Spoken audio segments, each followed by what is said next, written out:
Carta aos Colossenses, capítulo 1. Saudação. Eu, Paulo, apóstolo de Cristo Jesus, pela vontade de Deus, escrevo junto com o irmão Timóteo esta carta ao povo de Deus que mora na cidade de Colossos, os nossos fiéis irmãos em Cristo. Que a graça e a paz de Deus, o nosso Pai, estejam com vocês. Oração em favor dos Colossenses.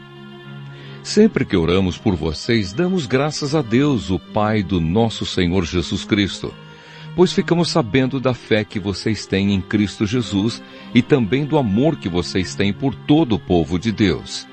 Quando a verdadeira mensagem, a boa notícia do Evangelho, chegou a vocês pela primeira vez, vocês ouviram falar a respeito da esperança que o Evangelho oferece.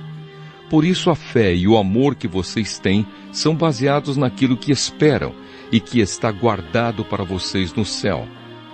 Essa boa notícia que vocês receberam está trazendo muitas bênçãos e vai se espalhando pelo mundo inteiro. E foi isso mesmo que aconteceu com vocês, desde o dia em que pela primeira vez ouviram falar a respeito da graça de Deus e a conheceram de verdade. Tudo isso vocês aprenderam com Epáfras, nosso querido companheiro de trabalho, o qual presta serviço em favor de vocês como um fiel servidor de Cristo. Foi ele quem nos contou do amor que o Espírito de Deus deu a vocês.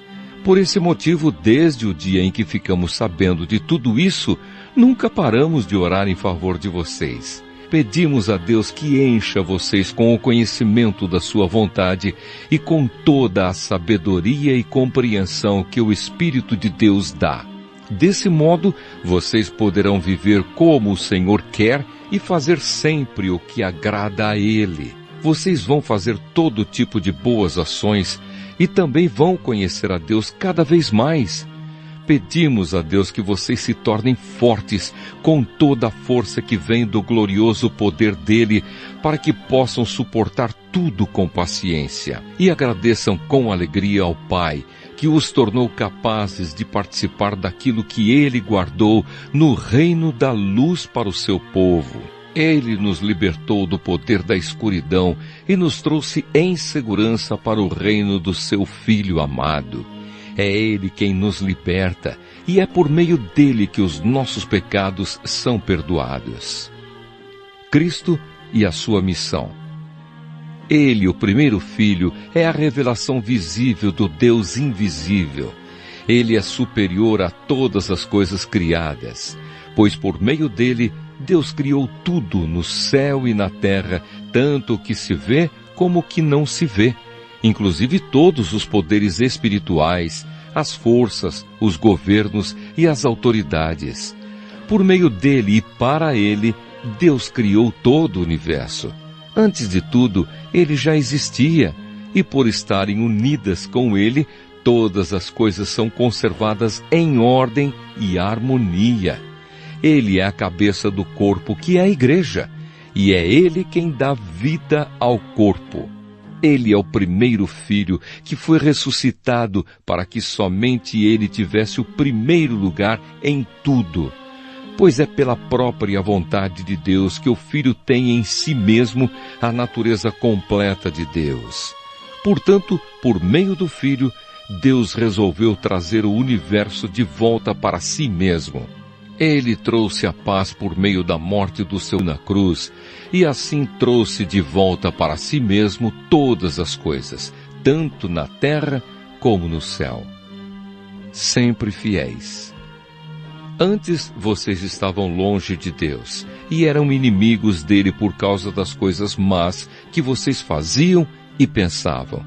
Mas agora, por meio da morte do seu Filho na cruz, Deus fez com que vocês ficassem seus amigos, a fim de trazê-los à sua presença para serem somente dele, não tendo mancha nem culpa. Mas é preciso que vocês continuem fiéis, firmados sobre um alicerce seguro, sem se afastar da esperança que receberam quando ouviram a boa notícia do Evangelho. Foi desse Evangelho que eu, Paulo, me tornei servo, e é esse Evangelho que tem sido anunciado no mundo inteiro. Joel capítulo 1. Esta é a mensagem que o Senhor Deus deu a Joel, filho de Petuel. A praga de gafanhotos e a seca. Prestem atenção, velhos. Escute, povo de Judá. Já aconteceu alguma coisa tão terrível como esta em nossos dias ou no tempo dos nossos antepassados? Digam aos seus filhos o que aconteceu, que eles contem aos seus filhos e que estes falem sobre isso à geração seguinte. Vieram nuvens e mais nuvens de gafanhotos e comeram todas as plantações. O que os primeiros gafanhotos deixaram foi devorado pelos que vieram depois. Acordem, beberrões, acordem e chorem, vocês que gostam de vinho, pois as uvas foram destruídas e não haverá vinho novo para beber. Vieram os gafanhotos como um exército enorme e poderoso e invadiram o meu país. Os seus dentes eram como os de um leão e afiados como dentes de uma leoa. Destruíram as nossas parreiras e acabaram com as nossas figueiras. Arrancaram as cascas das árvores, deixando os galhos completamente brancos. Chorem como uma jovem vestida de luto que chora a morte do seu noivo. Os sacerdotes, os servos de Deus, choram no templo do Senhor, porque não há mais ofertas de alimento nem de vinho. Os campos estão arrasados, a terra está de luto, pois os cereais foram destruídos e as parreiras e as oliveiras secaram. Fiquem desesperados, vocês que trabalham nos campos. Chorem, vocês que cuidam das parreiras, pois não há trigo nem cevada. Todas as colheitas foram destruídas, as parreiras e as figueiras secaram. Estão secas as romanzeiras, as palmeiras, as macieiras e todas as outras árvores frutíferas. O povo todo está triste. Sacerdotes, vocês que apresentam as ofertas no altar, vistam roupa feita de pano grosseiro e chorem. Servos do meu Deus, venham ao pátio do templo e chorem a noite inteira. Pois na casa do nosso Deus não há mais ofertas de alimento nem de vinho. Convoquem uma reunião no templo e anunciem um dia de jejum. Reúnam as autoridades e todo o povo de Judá no templo do Senhor, nosso Deus, e orem a Ele pedindo socorro. Está chegando o dia do Senhor em que o Todo-Poderoso vai trazer destruição. Será um dia de terror.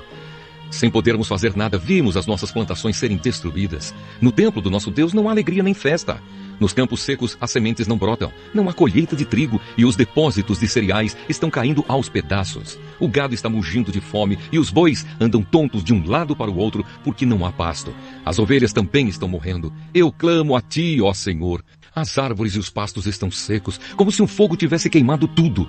Até os animais selvagens pedem socorro a ti, porque os rios secaram e por toda parte a seca acabou com o capim. Joel, capítulo 2. Os gafanhotos e o dia do Senhor.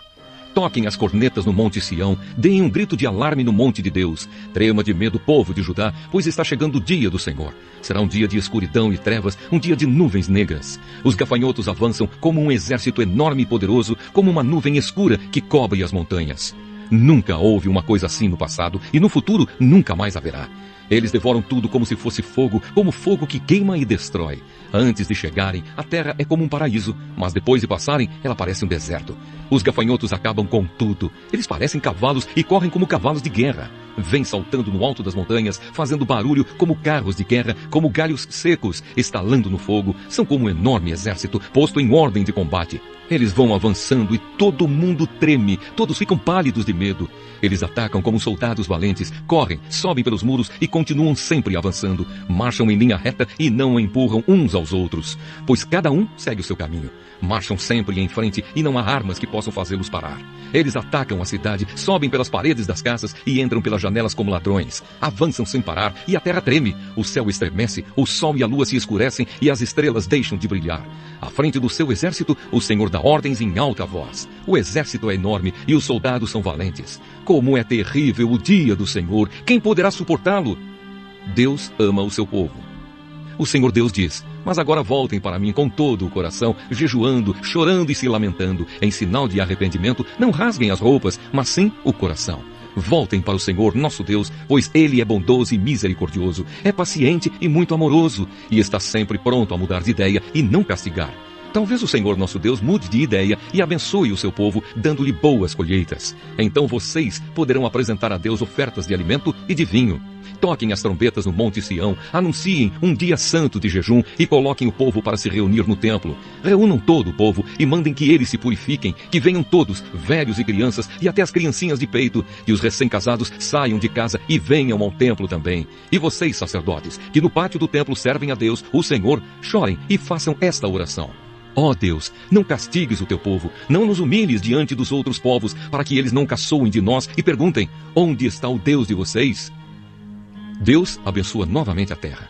Então o Senhor mostrou o seu grande amor para com a sua terra e teve pena do seu povo e respondeu: Agora vou lhes dar cereais, vinho e azeite. Assim vocês comerão e ficarão satisfeitos. Nunca mais deixarei que os outros povos caçoem de vocês. Enxotarei para longe de vocês a praga de gafanhotos que vem do norte e os jogarei no deserto. Os gafanhotos que vêm na frente serão jogados no Mar Morto e os que vêm atrás cairão no Mar Mediterrâneo. Os gafanhotos mortos, aos montões, vão apodrecer e cheirar mal.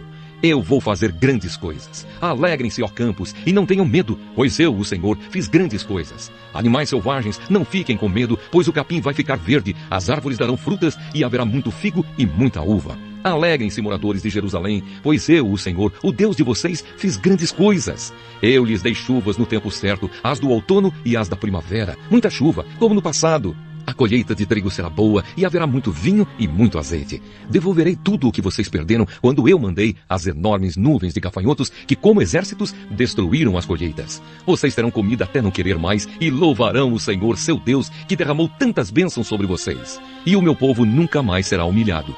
Vocês ficarão sabendo que eu estou com vocês. Saberão que eu, o Senhor, sou o seu Deus e que não há nenhum outro Deus. E o meu povo nunca mais será humilhado. O dia do Senhor. O Senhor diz ao seu povo: depois disso eu derramarei o meu espírito sobre todas as pessoas. Os filhos e as filhas de vocês anunciarão a minha mensagem. Os velhos sonharão e os moços terão visões.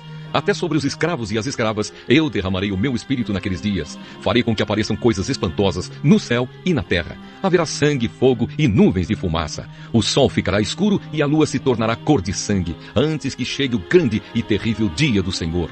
Então todo aquele que pedir a ajuda do Senhor será salvo, pois o Senhor prometeu que todos os que não tiverem sido destruídos estarão no Monte Sião, em Jerusalém. Aqueles que o Senhor escolheu serão salvos.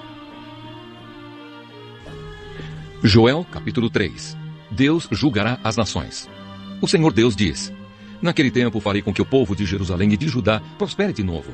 Então ajuntarei os povos de todos os países e os levarei para o vale de Josafá e ali os julgarei. Eu farei isso por causa das maldades que praticaram contra o povo de Israel, o meu povo escolhido.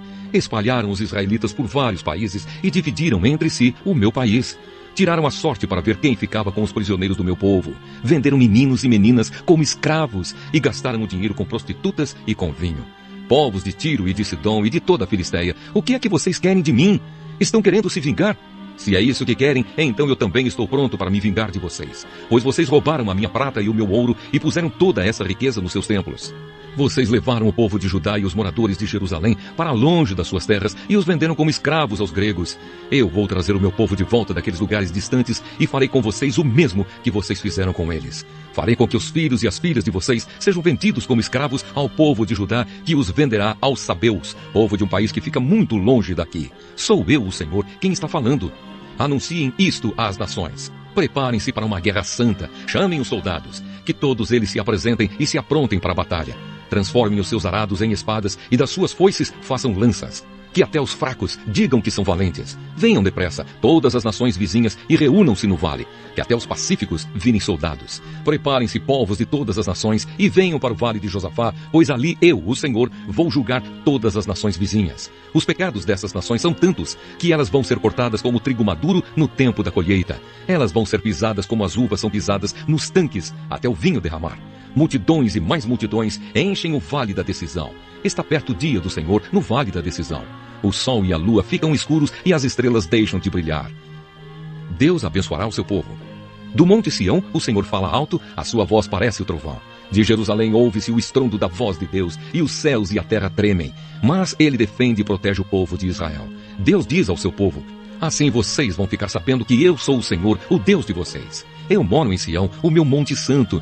Jerusalém será uma cidade santa e os estrangeiros nunca mais a conquistarão. Naquele tempo os morros estarão cobertos de parreiras. Haverá vacas pastando por todos os montes e muita água vai correr nos ribeirões da terra de Judá. Do meu templo sairá um rio que regará o vale das acácias. O Egito ficará abandonado e Edom parecerá um deserto, pois eles invadiram a terra de Judá e mataram pessoas inocentes. Eu vingarei a morte dessas pessoas e castigarei os culpados. Mas sempre haverá gente vivendo em Judá e em Jerusalém, e eu, o Senhor, morarei no Monte Sião.